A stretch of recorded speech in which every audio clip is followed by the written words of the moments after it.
Beberapa orang psikopat sering kali pintar dalam manipulasi dan menunjukkan pesona yang bisa membuat mereka ini terlihat cerdas. Seorang psikopat juga memiliki karismatik dan menawan.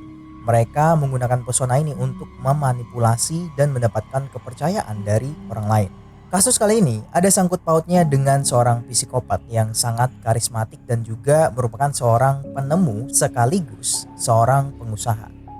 Kasus ini terjadi kepada seorang jurnalis asal Swedia bernama Kim Wall. Dia ditemukan tewas dengan kondisi tubuhnya sudah terpisah-pisah.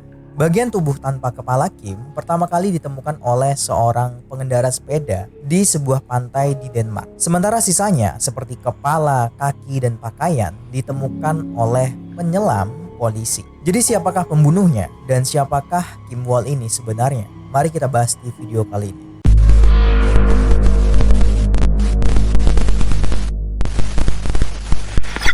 Kim Wall sendiri mempunyai nama lengkap Kim Isabel Fredrika Wall, lahir di tanggal 23 Maret 1987 di Swedia. Kim memiliki semangat besar untuk mengekspor dan mengungkapkan cerita-cerita yang jarang tersentuh oleh media arus utama. Dia menempuh pendidikan di London School of Economics dan Columbia University, di mana dia ini mendapatkan gelar master di bidang jurnalisme. Selama karirnya, Kim ini menulis untuk beberapa media terkenal seperti The New York Times, The Guardian, dan Vice. Dia terkenal karena kemampuannya menggabungkan jurnalisme, investigasi dengan pembawaan cerita yang mendalam dan manusiawi. Liputannya juga meliputi berbagai topik, mulai dari perubahan iklim di Kepulauan Marshall sampai dinamika politik di Uganda. Kim ini dikenal teman-temannya sebagai orang yang berani dan berdedikasi. Dia tidak takut untuk terjun ke situasi sulit demi mengungkapkan kebenaran. Tulisan-tulisannya juga sering membahas isu-isu sosial seperti hak asasi manusia dan kondisi orang-orang yang terpinggirkan. Dan di bulan Agustus 2017, Kim ini mengerjakan sebuah artikel tentang Peter Madsen, seorang penemu dari Denmark. Peter Madsen sendiri seorang penemu, insinyur, dan pengusaha dari Denmark yang terkenal dengan pembuatan kapal selam eksperimentalnya. Dan dari kecil sudah sangat tertarik dengan teknologi dan penjelajahan laut. Pada tahun 2008, Madsen ini mendirikan Copenhagen Suborbitals, sebuah organisasi nirlaba yang bertujuan mengembangkan teknologi penerbangan antariksa yang bisa diakses oleh publik. Salah satu proyek utamanya adalah pembuatan dan uji coba roket amatir untuk mencapai ketinggian. Singkat cerita, Kim bekerja sama dengan Wired. Sekadar informasi, Wired ini adalah sebuah media massa ternama. Kemudian Wired pun mencoba menghubungi Peter untuk diwawancari oleh Kim. Peter pun dengan senang hati menerima ajakan Kim untuk wawancara. Akhirnya, Peter mengundang Kim bertemu di kapal selam miliknya, yaitu UC-3 Nautilus di Teluk Koge. Saat itu, Kim ini berangkat jam 7 malam dari rumahnya. Kim pada saat itu berniat untuk mewawancarai Peter selama 2 jam aja, karena Kim sudah punya janji dengan pacar dan temannya untuk datang ke acara pesta perpisahan mereka. Karena Kim dan pacarnya ini mau pindah ke Beijing dalam 6 hari ke depan. Tapi sayangnya, Kim tidak pernah kembali setelah itu. Ole, sang pacar yang tidak mendapatkan kabar lagi dari Kim, Ole pun membuat laporan orang hilang, dan besoknya tepatnya jam 11 malam, kapal selam UC-3 dikabarkan tenggelam di selatan Copenhagen. Untungnya, aparat keamanan tidak butuh waktu lama untuk menemukan kapal selam yang hilang tersebut. Sesuai prediksi, UC-3 ini tenggelam di selatan Copenhagen. Peter pun berhasil diselamatkan, tapi Kim tidak ada di tempat. Ketika ditanya polisi, Peter ini awalnya menjawab kalau Kim sudah ia tinggalkan di pelabuhan terdekat pada malam hari itu sebelum kapal selam miliknya tenggelam. Tapi tidak lama setelah itu, Peter kembali mengubah pernyataannya. Ia mengatakan kalau Kim ini loncat keluar dari kapal selam. Polisi menduga kapal selam seberat 40 ton itu sengaja ditenggelamkan oleh Peter. Jejak cairan merah yang ditemukan di dalam kapal selam milik Peter ternyata cocok dengan DNA-nya si Kim. Polisi pun mencurigai hal itu dan Peter dijadikan calon tersangka.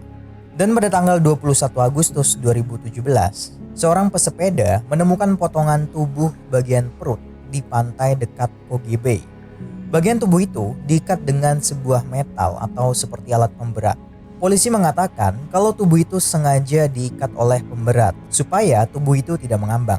Pesepeda itu pun melaporkan ke polisi setempat. Polisi pun melakukan tes DNA pada tubuh yang baru saja ditemukan. Polisi mengkonfirmasi kalau potongan tubuh itu milik Kim Wall. Selain itu, di bagian tubuh yang ditemukan ada 15 luka tusukan, sebagian besar berada di bawah perut dekat dengan alat kelamin.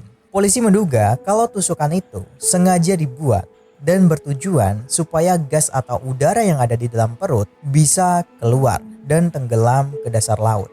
25 Agustus 2017, kepolisian menambah satu dakwaan lagi kepada Peter. Selain tuduhan awal atas pembunuhan Kim, Peter sekarang juga dituduh memperlakukan jenazah atau mayat dengan tidak pantas. Dan di dalam pra persidangan pada tanggal 5 September 2017, Peter ini kembali mengubah ceritanya. Yang awalnya Peter tadi mengaku meninggalkan Kim di pelabuhan, kemudian mengatakan kalau Kim ini loncat, sekarang berubah menjadi kalau pada saat itu sebenarnya kepala Kim ini tertimpa oleh pintu kapal selam yang beratnya hampir 155 pon. Dan kemudian Kim pun meninggal karena patah tulang. Karena panik inilah Peter pun membuang tubuh Kim ke laut. Penyelidikan pun terus dilakukan sampai ditemukan bagian tubuh dari Kim lainnya. Dan pada bulan Oktober 2017, seorang jaksa mengatakan selain menemukan 15 tusukan di bagian tubuh Kim, di komputernya Peter ini ditemukan sebuah video perempuan yang disiksa, dimutilasi, dan kemudian dibunuh. Selain itu, polisi juga menemukan kepala, kaki, dan pakaian Kim di dalam kantong plastik seperti sebelumnya. Dan penyelam dari kepolisian Denmark menemukan sebuah potongan tangan di laut sebelah selatan Copenhagen. Diduga potongan tubuh itu adalah bagian dari tubuh Kim. Bagian tangan Kim ini ditenggelamkan di laut dengan cara yang persis sama seperti potongan tubuh lainnya. Dimasukkan ke dalam plastik dan kemudian dikasih pemberat. Lokasinya juga tidak jauh dari penemuan kepala dan kaki Kim. Tapi lagi-lagi setelah ditemukan potongan tubuh lainnya, yaitu kepala dari Kim, Peter ini kembali mengubah ceritanya. Akhirnya pengadilan mengubah dakwaan Peter menjadi pembunuhan berencana. Sidang pembunuhan Peter dimulai pada tanggal 8 Maret 2018 di pengadilan kota Copenhagen. Selama 12 hari, Peter ini menghadapi 2 hakim dan 2 juri. Dan di dalam laporan itu menyatakan kalau Peter ini bisa dikatakan cerdas, tapi lebih mengarah ke psikopat, tidak memiliki empati atau perasaan bersalah. Persidangan Peter sempat tertunda selama 2 minggu. Dan persidangan selanjutnya, Peter dituduh menggorok, mencekik leher Kim di kapal selam miliknya. Lagi dan lagi, Peter pun membantah semua tuduhan tersebut dan mengatakan kepada jaksa kalau dia tidak pernah melakukan kekerasan terhadap manusia manapun dan juga tidak ada manusia yang mati. Kemudian jaksa ini menunjukkan bukti-bukti kalau ada beberapa luka tusukan di salah satu bagian potongan tubuh dari Kim tadi. Di saat itulah Peter ini akhirnya mengaku kalau Peter menusuknya dengan obeng tajam.